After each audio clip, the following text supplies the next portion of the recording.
À Toulouse, au marché professionnel de fruits et légumes. Bonjour, ça va? Ouais. Florence a rendez-vous avec son fournisseur de produits exotiques. Bonjour. Bonjour. Ça va bien en forme? Ouais, impeccable. Ouais. Regarde, on a eu un joli arrivage d'ananas Victoria de la Réunion. Hein, on est Bien sur calibré. Du beau calibre, ouais. Maturité du beau aussi calibre, impeccable. maturité extra, tout. Ouais. Alors l'ananas Victoria, c'est le roi de l'ananas. Il pique un petit peu. Il est un petit peu méchant avec nous, mais il est très bon. Moi, je dis qu'il a du caractère. Et ça, c'est merveilleux. Alors, vous allez l'accompagner avec du poisson, vous allez l'accompagner, ou même tout seul. C'est délicieux. Ouais, il est pas Tous mal. les mois, cette primeur meilleur ouvrier de France Il est pas mal. sélectionne des ananas de première qualité pour ses clients. Après, je sais qu'il te fallait aussi du bio. Ah oui, oui, oui, Alors, en bio, surtout. c'est du pain de sucre bio qui vient d'Afrique. Super, il est bien joli. Le plumet aussi. C'est Ouais. un bel ananas. Ouais, c'est un bel ananas. Le pain de sucre du Togo ou du Bénin. Le petit Victoria de la Réunion. Ou encore le Cayenne lisse du Cameroun. Au total, il existe sur le marché français 4 variétés d'ananas au goût très différents. Allez, je te passe la commande. On va partir sur cela. Pour manger un bon ananas, le critère crucial est le degré de maturité. Il faut favoriser les fruits livrés par avion, plus mûrs et donc plus sucrés, plutôt que ceux arrivant par cargo. Par avion, c'est mûri sur le pied, donc c'est très important. Un ananas venu en bateau, il met facilement 3 semaines. Voilà, donc il est ramassé vert. On n'a pas les mêmes saveurs qu'un ananas venu par avion. Celui-ci a eu le soleil jusqu'au bout. Eh, Fifi, Fifi! Fifi, viens là,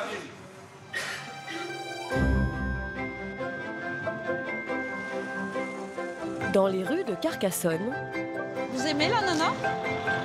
Ah Les oui, ananas. j'adore ça, moi. Vous adorez ça? Allez, hop, on y va. les clients se pressent pour la dégustation d'ananas organisée par Florence. Les Français sont les premiers consommateurs de ce fruit en Europe. Moi, j'aime bien quand c'est bien sucré, que c'est bien moelleux, là. Moi, je peux en manger une complet, hein.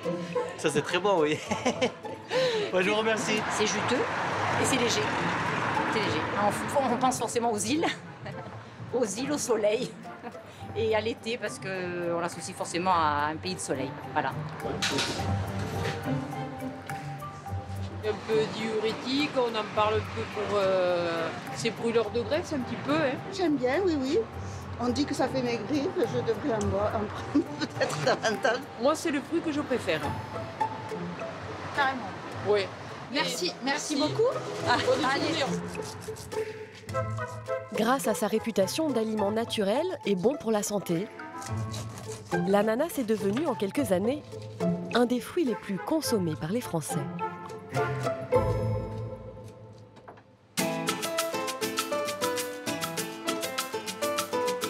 En 2017, la production mondiale a atteint 30 millions de tonnes.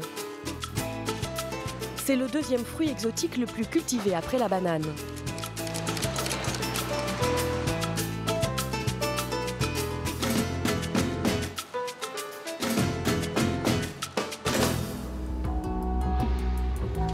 En quelques années, le Costa Rica est devenu le principal exportateur mondial d'ananas.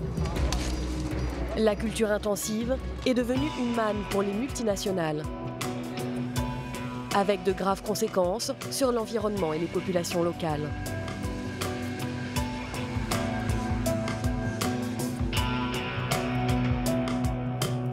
Des variétés d'ananas plus anciennes font leur grand retour, comme le pain de sucre bio. Cette espèce est cultivée dans de petites plantations en Afrique de l'Ouest.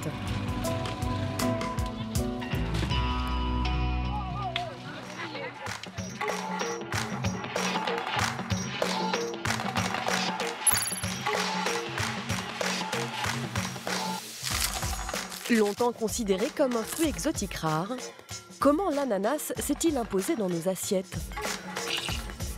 A-t-il réellement des effets bénéfiques pour notre santé, comme le prétendent certains revendeurs?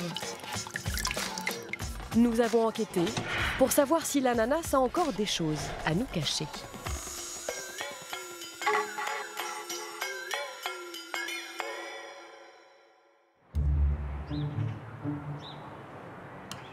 Récemment, le monde de l'ananas a connu une petite révolution. Ce matin, Laurent a rendez-vous dans ce supermarché parisien. Cet entrepreneur a lancé son premier stand de fruits frais prédécoupés. Bonjour. Ça va Rachida? Tu vas bien? Oui, ça va. Bon, les produits sont comment en ce moment? Très bon. Très bon, c'est vrai? Bon ananas. Attends, je prends une petite pique. On va voir ça tout de suite.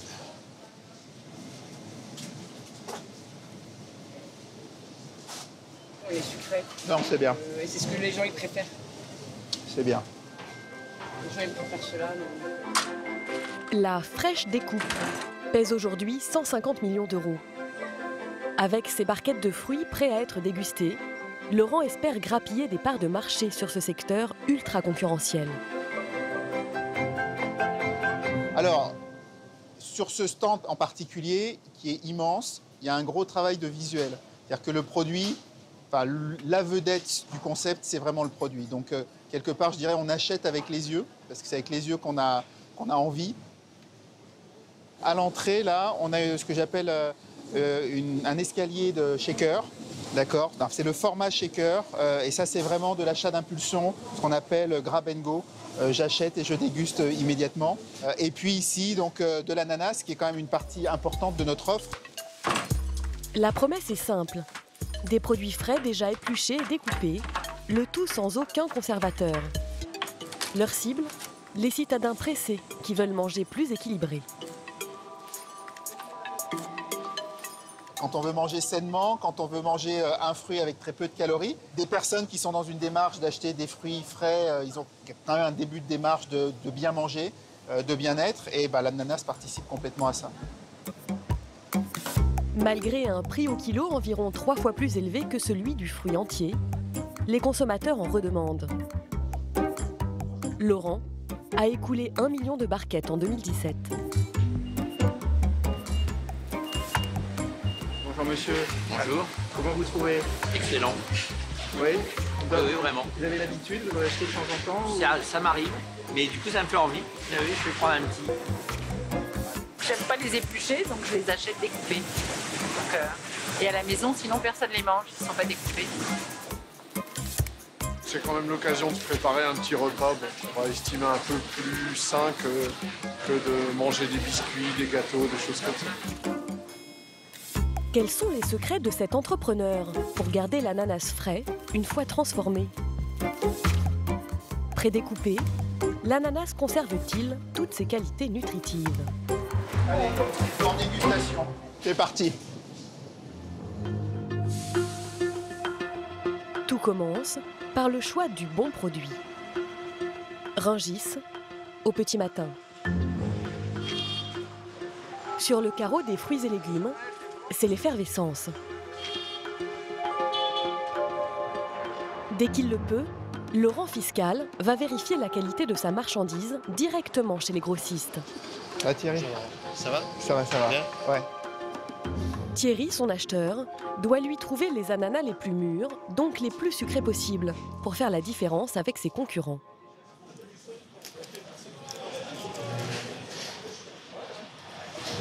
Je peux le goûter ici. Ah. Normalement, la partie sucrée, tu viens de la prendre en premier.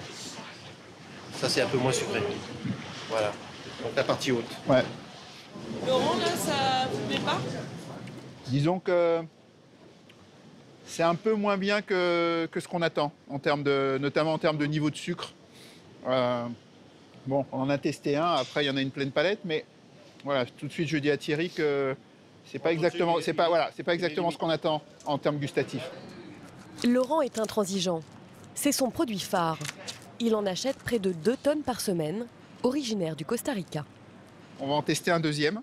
Donc la différence, c'est qu'il y a une différence de coloration. C'est pas très évident, mais quand même ici, on voit que c'est un peu plus coloré. Donc ça laisse supposer qu'il y aura un taux de sucre plus élevé et qui sera meilleur en termes de goût. Donc c'est pour ça qu'on va le goûter maintenant. Hop là, merci.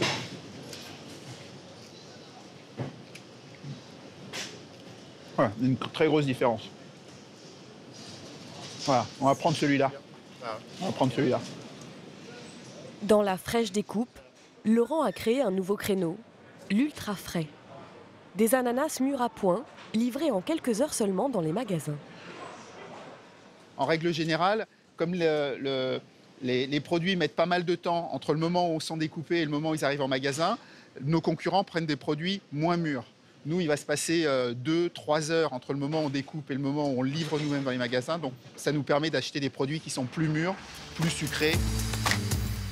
Pour mettre ces produits en rayon le plus rapidement possible, Laurent a choisi d'installer son usine à moins de 20 minutes de Rungis. Plus précisément, à Arcueil. Bon, Dao, vous dépalettisez, et puis Dao, tu prends ce dont tu as besoin pour faire tes tests. Super. Avant de les découper, Laurent et son équipe vérifient à nouveau la maturité des ananas dans chaque colis. Là, Dao, il est en train de mesurer ce qu'on appelle le taux de Brix. Le Brix, c'est le taux de sucre, en fait. Plus le taux est élevé, plus le produit est sucré. Grâce à cet appareil, il mesure le taux de sucre dans le jus du fruit. Il y a combien, là? Là, il a 15-20. Voilà. Donc là, on est sur des taux quand même de produits qui sont très sucrés. Normalement, la norme, c'est 12. Et nous, on demande un minimum 14, 14,5, 15, 16. Donc c'est extrêmement élevé. Et ce qui permet d'avoir un ananas vraiment sucré. Bonjour. Bonjour à tous. Dans son laboratoire, Laurent a un ennemi, le temps. Il faut tenir une cadence de 150 ananas par heure, soit 900 kg par jour. Tous les fruits sont épluchés, pelés et découpés manuellement.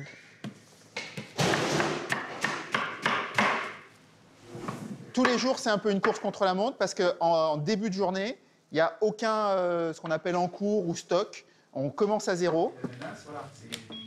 Sa société livre elle-même ses produits sur 150 points de vente en Île-de-France.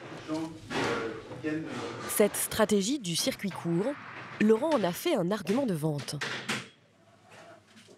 Nous, aujourd'hui, sur 100% de nos produits, on indique certes la date à consommer jusqu'au, ce qui est ça obligatoire, mais également la date de préparation dans un souci de transparence et pour que les clients sachent que vraiment ce sont des produits qui viennent quasiment d'être préparés. Ce que je tiens dans les mains, dans 3 heures, ça sera en vente dans les rayons des magasins. Le secteur de la fraîche découpe devrait atteindre 300 millions d'euros d'ici 4 ans. Plusieurs fabricants se font la guerre pour dominer ce marché juteux. De petits entrepreneurs comme Laurent, mais aussi des géants de l'agroalimentaire. Quelles sont les différences entre ces ananas prédécoupés? Sont-ils tous vraiment frais et cueillis à maturité, comme le mentionnent leurs étiquettes? Les chaînes d'amidon, etc. Arnaud Cocolle est médecin nutritionniste. Nous lui avons apporté 3 barquettes d'ananas prédécoupées. Il commence par celui de Laurent. Donc le premier ananas est précisé ultra frais, 100% naturel, ce qui est plutôt rassurant. La couleur est jaune assez soutenue, donc ça paraît bien frais effectivement. Et la date de préparation avec une date limite de consommation, les deux sont mis côte à côte, donc il y a 3 jours pour le consommer. C'est un produit frais effectivement qui est à consommer rapidement. On va passer au second donc d'une marque distributeur. Lui, il n'y a pas la date de fabrication, il y a juste la date limite de consommation qui paraît un peu plus longue que le précédent.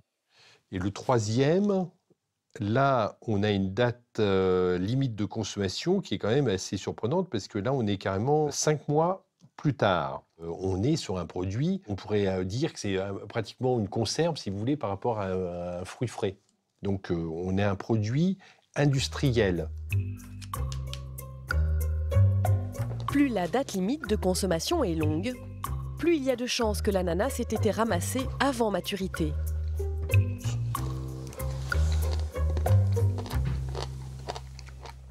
Alors des trois, le premier, celui-là, qui est le plus frais, en fait, pour moi, c'est le plus mûr. Il a été cueilli à maturité. Donc celui-là, il a été cueilli avant la maturité. Donc c'est le deuxième, parce qu'on sent qu'il est un petit peu vert encore.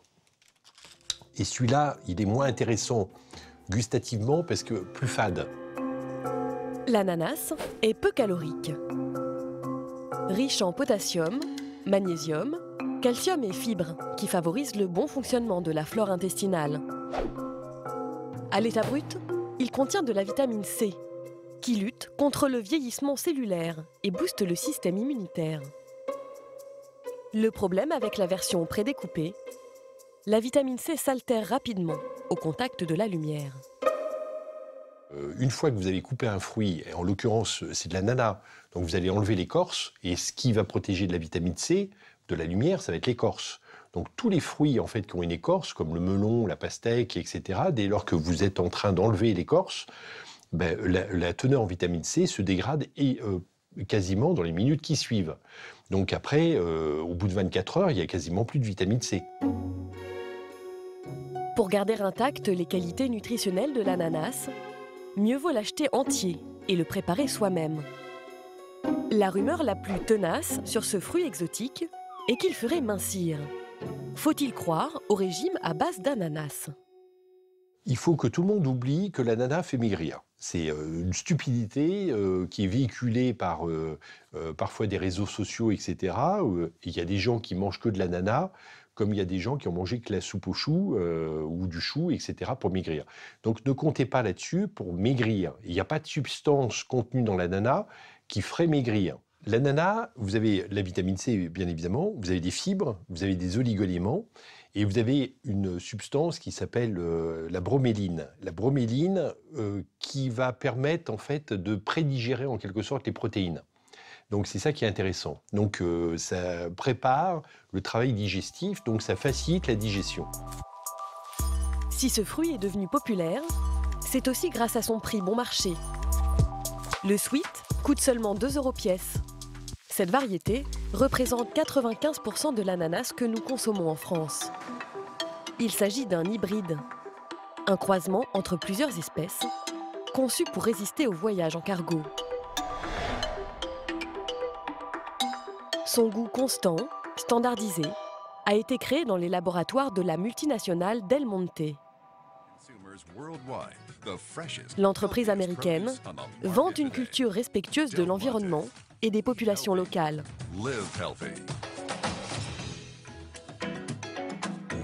Today's consumers are a different breed. Smarter about the foods they eat, more demanding and health conscious than ever before. To us, quality is the perfect blending of art, science, and corporate responsibility to our concern for the environment, our employees, and the communities where we operate. Cette image reflète-t-elle vraiment la réalité? À l'autre bout du monde, les poids lourds de l'agroalimentaire se sont lancés dans une course à la rentabilité.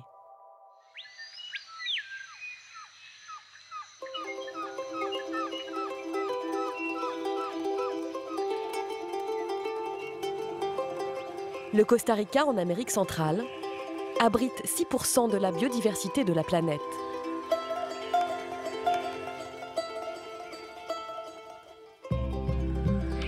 Mais depuis 25 ans, les champs d'ananas poussent à perte de vue. Ce petit pays fournit 65% des exportations mondiales d'ananas.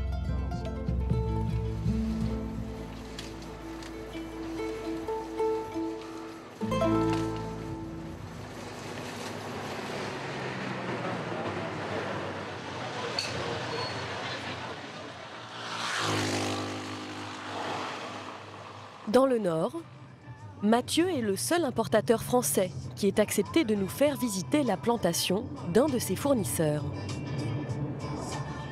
Les productions sont simplement développées ici parce que le pays s'est cherché à se diversifier en fait, des cultures de bananes qui étaient omniprésentes et qui étaient la seule, avec le café, une des seules sources de devises.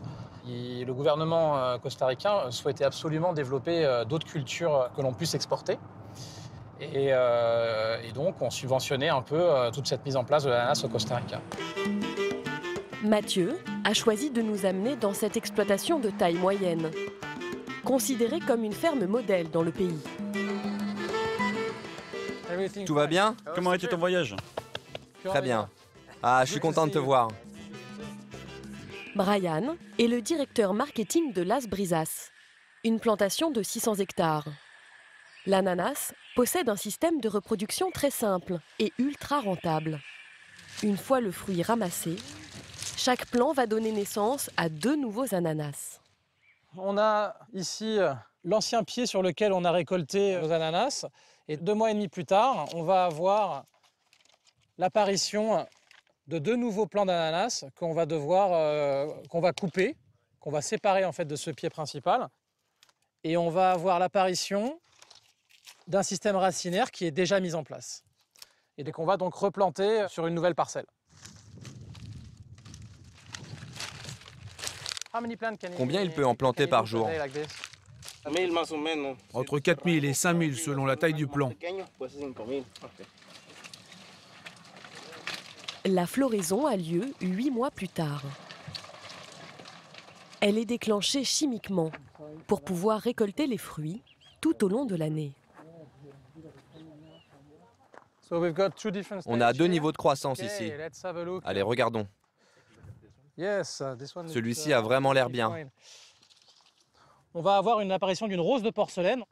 Et cette fleur d'ananas, en fait, on ne distingue pas encore bien le fruit ici, mais on va le voir plutôt à côté, où on va commencer à voir l'apparition d'une couronne et des bractées, en fait, qui vont simplement représenter le fruit plus tard, qui vont se remplir progressivement, qui vont se gorger d'eau et de sucre et de pulpe, en fait, et qui vont se transformer progressivement en ananas. Aujourd'hui, on a un pied fera un fruit.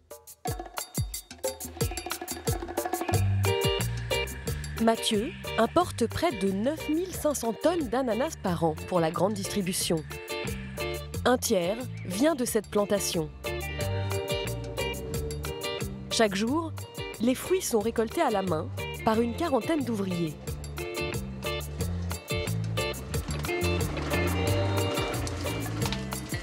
Tu aurais un couteau? Oui. Là, on a une maturité qui est optimum pour le fruit.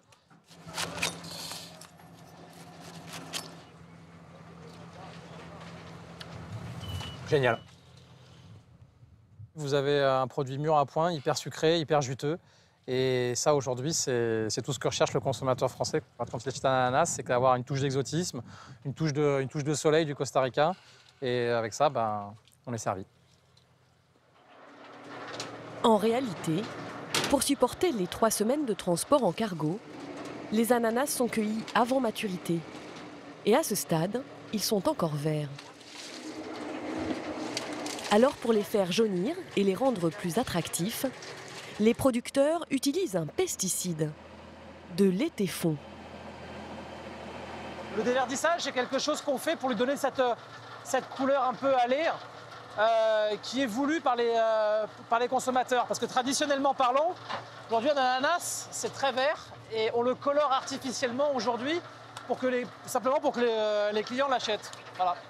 Et sans déverdissage, on a remarqué que simplement que les gens ne l'achetaient pas. C'est un produit qui va simplement réagir avec les ultraviolets du soleil pour dépigmenter en fait les cellules du fruit.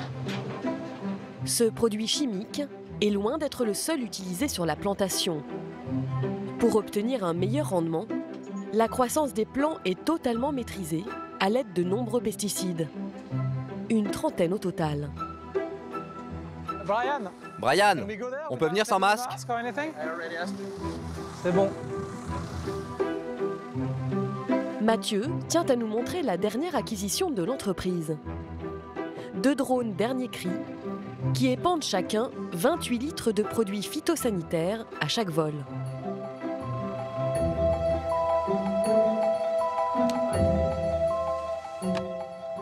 Quel produit il est en train de mettre? C'est du carbonyle.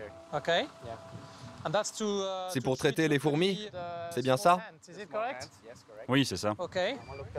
On utilise des drones pour traiter de manière très locale l'ensemble de nos parcelles. C'est-à-dire qu'aujourd'hui, L'utilisation des drones, ça nous permet d'utiliser moins d'eau, d'avoir une meilleure efficacité du produit qu'on applique dessus, que ce soit tant des nématicides pour lutter contre les insectes ou les fourmis, etc., tant pour traiter de manière locale ou bien nourrir les plantes tout simplement. On s'est aperçu que c'était beaucoup plus efficace que les tracteurs. Après, pour l'étendre à une échelle d'une plantation comme Las Brisas, il faudrait en avoir une dizaine. C'est quand même un sacré budget. Vous pouvez me montrer comment ça marche?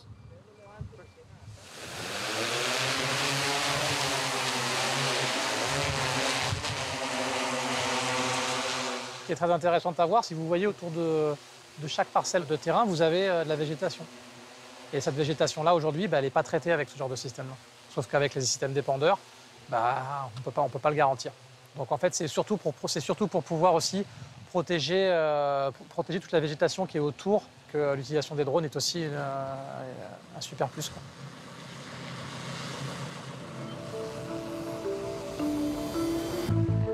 Mathieu tente de diminuer la quantité de pesticides sur les plantations où il se fournit. Mais la majorité de ses concurrents ont moins de scrupules. Au Costa Rica, la plupart des plantations appartiennent à des multinationales américaines. Elles peuvent atteindre 3000 hectares. Aucun de ces grands groupes n'a accepté de nous ouvrir ses portes.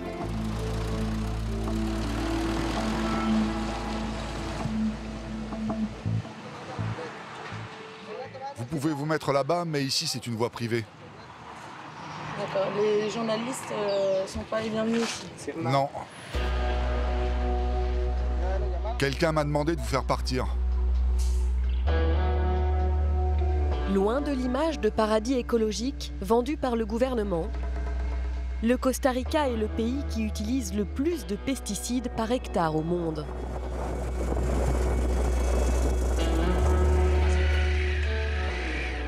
Dans l'est du pays, Didier Letton nous a donné rendez-vous à la tombée du jour. Ce syndicaliste a travaillé dès l'âge de 9 ans dans des bananeraies. L'exposition à un pesticide, le némagone, l'a rendu stérile.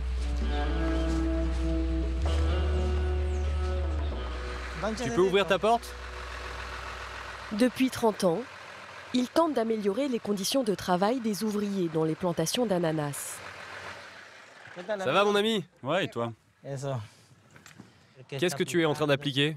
Tu sais, le problème, c'est que quand on fait une déclaration à la presse, c'est dangereux. Je risque... Tu ne peux pas donner d'infos? Tu sens les produits chimiques que tu appliques?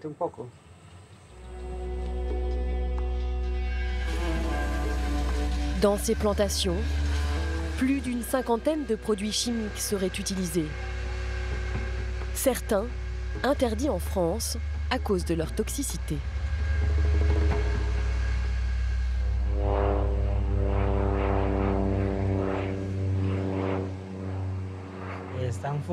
Là-haut, ils sont en train de pulvériser sur les bananiers. Et en bas, sur les productions d'ananas. Les employés et les habitants de cette région sont toujours exposés aux pesticides, en grande quantité. Parce qu'on utilise beaucoup de produits chimiques dans les plantations de bananes et d'ananas. C'est triste de voir ça, de vivre ce que nous vivons.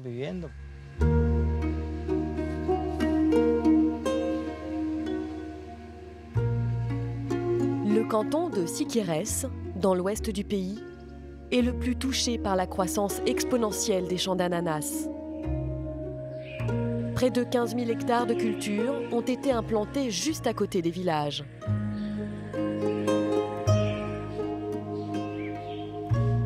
Les pesticides se sont infiltrés dans les sols et ont contaminé les cours d'eau.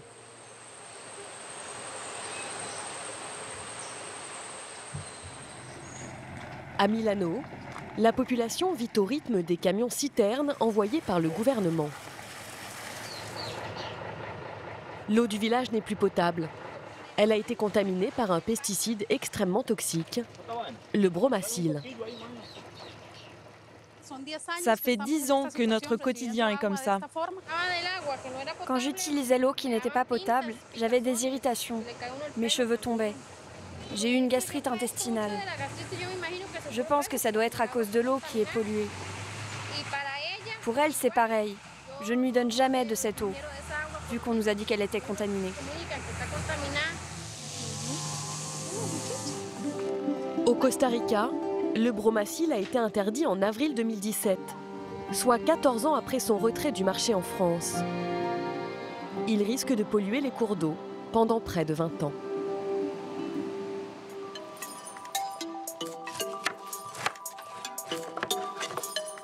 Reste-t-il des traces de ces produits chimiques dans les ananas que nous consommons en France? Dans ce laboratoire indépendant, nous avons fait découper puis broyer nos ananas. Une fois passé à la centrifugeuse, ce concentré a été comparé à plus de 450 pesticides. 3 marques ont été passées au crible, dont celle de Mathieu, l'importateur français. Jean-Pierre Bonhomme, ingénieur agronome, décrypte les résultats. C'est des valeurs assez faibles par rapport à la réglementation et aux tolérances de limites européennes. C'est tout à fait consommable, sans danger pour le consommateur. L'ananas est un produit qui a une peau assez épaisse et qui fait barrière au niveau de la pénétration des pesticides à l'intérieur du produit. Sur les ananas d'une marque concurrente de celle de Mathieu, les scientifiques ont trouvé des résidus d'un fongicide, un insecticide naturel et de l'étéfon, la fameuse substance qui colore les ananas en jaune. Et du coup, vous le retrouvez parfois Très souvent. On retrouve très souvent l'étéfon sur l'ananas. C'est vraiment l'indicateur de traitement le plus classique sur un ananas.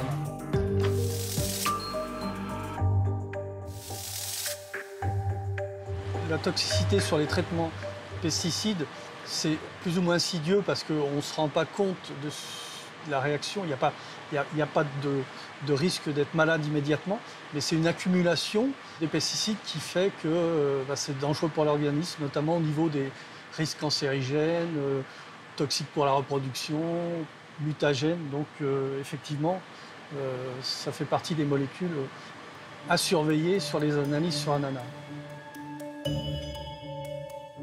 Les téfons, comme tous les autres pesticides, sont interdits dans les cultures biologiques. Ce secteur représente moins de 2% du marché français de l'ananas. Mais il est en pleine croissance.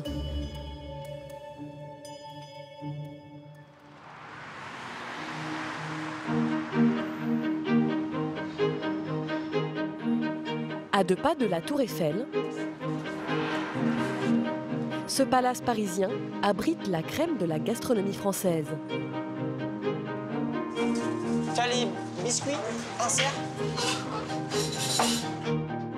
Dans les cuisines du restaurant triplement étoilé, 10 pâtissiers créent des mets d'excellence pour leurs clients. À seulement 28 ans, Maxime Frédéric a été nommé chef pâtissier. Service, s'il vous plaît. Je vais prendre le pamplemousse. Ce matin, il a rendez-vous avec Bernadette.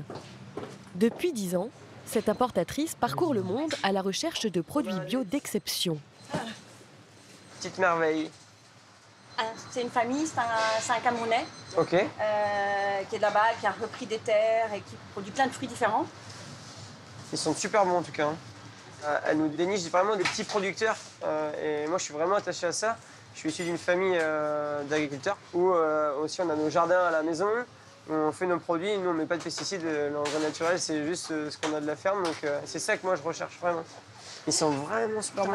J'ai une tas de les goûter, tu sais que je ne les ai pas goûtés. C'est vrai? Non. Au Cameroun, ces ananas poussent dans leur milieu naturel, sans aucun produit chimique. Ils sont cueillis à maturité et expédiés en moins de 4 jours dans les meilleures cuisines de France. Mais il est juteux, hein, t'as vu comment... Ouais. T'as vu la mousse même. On goûte? On goûte. C'est bon. Franchement, il est très parfumé. Limite floral. Il y a une petite acidité qui est très agréable. C'est pas une acidité qui est trop présente, qui va anesthésier les papilles. Très souvent, dans l'ananas du commerce, vous en mangez une tranche, je dirais que vous avez les papilles qui sont anesthésiées. C'est vraiment pas agréable. Maxime a décidé de tester ses ananas bio dans une recette qu'il va mettre à la carte du restaurant gastronomique.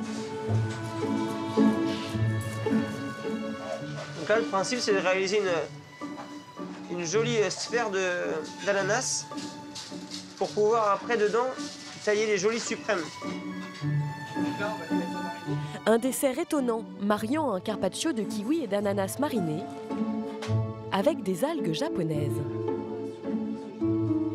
C'est de l'algue rouge, donc on en met très peu, hein. Faut pas que ça sente l'huître ou quoi que ce soit. L'objectif, c'est simplement d'apporter une fraîcheur un peu iodée qui va un peu alerter un peu nos clients en disant mais qu'est-ce qu'il y a là? Il n'y a pas que l'ananas. Quand ça arrive, c'est gagné. J'ai gagné.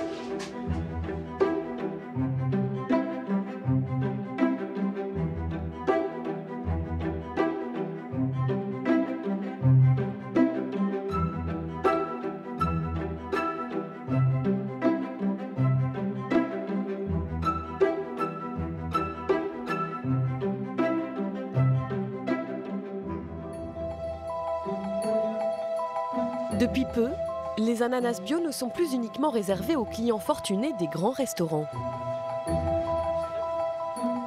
Ils ont fait leur apparition dans les boutiques et maraîchers spécialisés. Ils poussent principalement en Afrique de l'Ouest. Mais les fabricants respectent-ils les cahiers des charges bio, même à l'autre bout du monde ?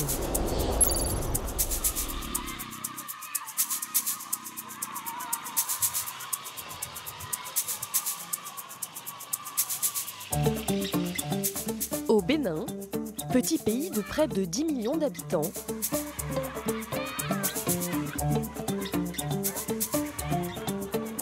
la région d'Alada est le royaume d'un ananas de plus en plus recherché par les Français.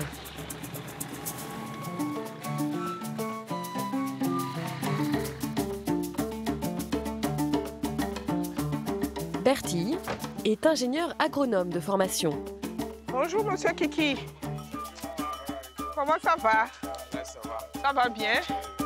Elle règne sur une coopérative de 1600 petits producteurs. Depuis 4 ans, la chef d'entreprise investit dans le bio. En 2017, elle a exporté plus de 3000 tonnes d'ananas bio, sous toutes ses formes, vers la France. Bonjour. Atero, ça va? Ah. C'est la propriétaire de la plantation dans laquelle nous sommes, de Sauvi Christine. Et c'est une petite exploitation. Ici, les parcelles ne dépassent pas 2 hectares. La culture de l'ananas est familiale. Elle sert souvent de complément de revenus pour les habitants des villages.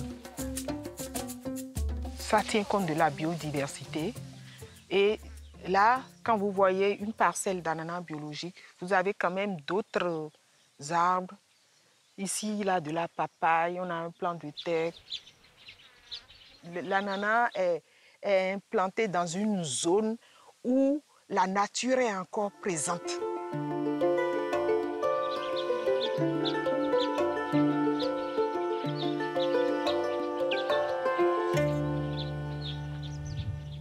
Pour répondre à la demande croissante des pays occidentaux, chaque mois, Bertie forme une dizaine de paysans à cultiver l'ananas de manière biologique. Moi, je voudrais bien que toutes les plantations soient de toutes petites plantations biologiques, où les gens n'utilisent plus des fertilisants chimiques, mais des fertilisants organiques pour produire de l'ananas. Ça a de la saveur, ça a une odeur. Et ça, c'est bon pour la santé.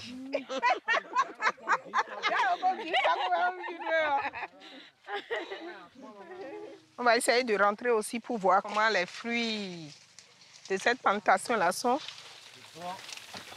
L'ananas cultivé ici est la variété pain de sucre, un fruit en forme de bouteille. Bon, on va voir. Déjà, l'aspect, c'est bien. Et puis, la maturité aussi, je vois qu'il y a ces points-là qui sont un tout petit peu jaunes. Et ça dénote déjà que le fruit est prêt à être consommé. Et dedans aussi, ça va être bon. Dans ce champ, pas d'étéfon pour dépigmenter les fruits, ni aucun autre pesticide. Cette espèce rare a la particularité de rester verte à maturité. Sa chair blanche est juteuse et très sucrée. C'est bon? Ananas 5 étoiles. Le pain de sucre est formidable. Il est très bon. Sur ces plantations familiales, chaque semaine, environ 7 tonnes d'ananas sont cueillies à maturité. Ils sont ensuite acheminés dans cette usine flambant neuve. Elle collecte les ananas de toutes les exploitations environnantes. Dans cette salle de tri, les fruits sont pesés au gramme près pour vérifier leur calibre. Quand je vois les fruits, j'ai l'impression qu'ils sont quand même petits aujourd'hui. Mais ils pèsent. Ils pèsent? Ouais. Les fruits de moins d'1 kilo sont rejetés. D'accord. Et la couleur est blanche. Et le taux de sucre est à 15. D'accord, c'est bon. Il faut surveiller, il ne faut pas laisser des ananas avoir quelques chocs. Hein. Il faut essayer de regarder l'ananas et puis il faut voir si le fruit est ferme. Quand on le touche comme ça, on le sent. Mais ici, déjà, on sent que c'est un peu mou, donc il est choqué. Il a eu un problème ici à la manipulation. Chaque ananas est sélectionné à la main avant d'être envoyé en France. Pour préserver leur fraîcheur, ils sont livrés par avion en 24 heures. Il est cueilli le matin et déjà à 17 h, il est sur l'aéroport et la nuit il part et demain matin, on l'a en France. C'est ultra frais. Et c'est un produit de qualité extra. Une qualité extra qui vous coûtera près de 6 € pièce. Bertille a aussi décidé d'investir dans l'ananas bio en jus. Elle espère doubler son chiffre d'affaires en 2018. Comme tous les ananas frais, ces pains de sucre ont une durée de vie très limitée. Pourtant, il existe une façon de conserver ces fruits plus longtemps. En France, des artisans passionnés perpétuent un savoir-faire unique.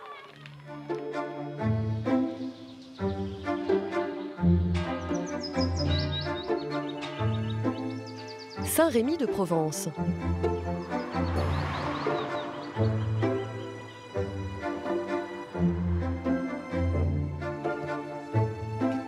Pierre garde un œil sur l'épluchage de ses trésors. Ils arrivent tout juste de La Réunion. Parce qu'avec celui-là, en fait, il faut que tu sois vraiment là et que tu le prennes ici. Je le prenne ici? Ouais, c'est d'ici que tu vas pouvoir là. Et en faisant gaffe là. À 48 ans, ce chef d'entreprise perpétue un savoir-faire transmis depuis 5 générations. Une fois par an, cette confiserie artisanale fabrique près de 600 pièces exceptionnelles. Des ananas Victoria confits avec leur plumet. Ils sont bien mûrs là, ils sont juste comme une belle couleur. Hein. On a toujours la difficulté de juste enlever ce qu'il faut de peau, pas trop. Ça, c'est vraiment le travail laborieux, en fait.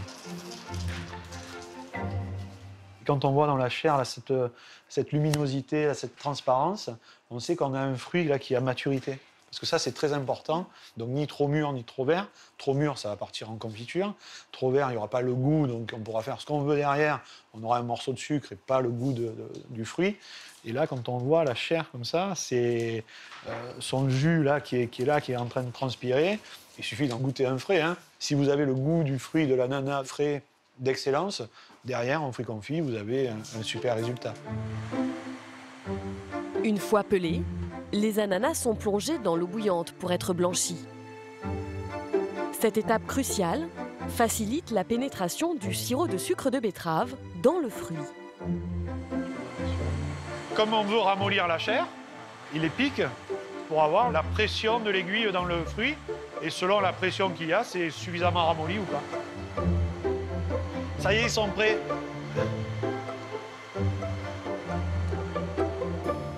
Cette méthode de confisage est tirée d'une technique de conservation inventée en 1555 par Nostradamus. Durant un mois, les ananas sont plongés 7 à 8 fois dans ce bouillon de sucre. On les martyrise quand même un peu. Et ensuite, on va les remettre en terrine, les laisser se reposer une nuit. Et on les reprendra demain, on fera la même opération. Et ça va se répéter dans le temps par ces opérations-là. L'idée, c'est d'arriver à avoir ce sirop de sucre qui va se concentrer par les cuissons et il faut qu'il aille jusqu'au cœur du fruit pour pouvoir le conserver. C'est la définition du fruit confit.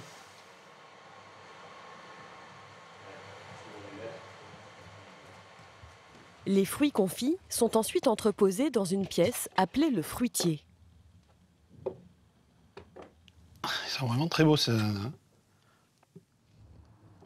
On est vraiment dans le trésor, là, dans la caverne d'Ali Baba, mais vraiment, pour une confiseur, c'est le terme vraiment exact. Les ananas vont s'affiner pendant 2 mois dans ces bassines remplies de sucre.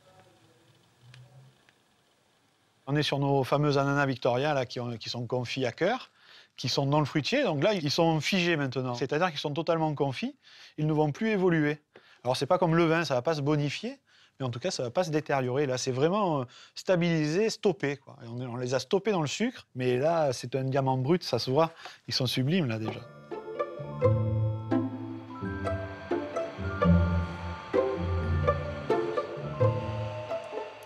Pour leur donner leur consistance et leur goût final, les ananas doivent encore être cuits au soufflet. Ils sont glacés dans du sucre, porté à 137 degrés.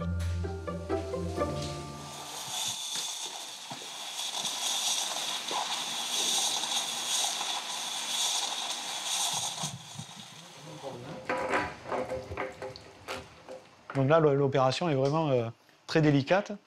Et en fait, il y a un tour de main, là. Il n'y a pas de secret, en fait. C'est vraiment un tour de main. Sors-en un, là, juste qu'on voit là. À quoi ça ressemble. Là. Les plumés, ils sont magnifiques, en tout cas. Oui. Voilà. Ouais. Anne, la sœur de Pierre, vérifie chaque ananas. Pour ces pièces de collection, l'esthétique est aussi importante que le goût. Moi, je trouve que celui-là, il est très, très beau. Ouais, dans son équilibre, dans sa couleur. Il est rond, il a un joli plumet, dans sa couleur. Tu regardes, on dirait un soleil, il brille. C'est superbe. Superbe, mais très calorique. Et 10 fois plus cher qu'un ananas frais. Ils sont vendus près de 50 € l'unité dans des épiceries fines. En fait, c'est un fruit confit, il est nourri à cœur. Donc là, on est jusqu'au cœur du fruit. Et on a un sirop, là, vous voyez. Dans toutes les parties du corps, en fait, on a du sirop, là, qui est capturé, en fait, et qui va permettre la conservation. Et en dégustation... Il est tendre, il est parfait. C'est un ananas qui vient d'être cueilli, qui est légèrement un peu plus sucré. C'est excellent. Un peu plus que la plage, mais ici.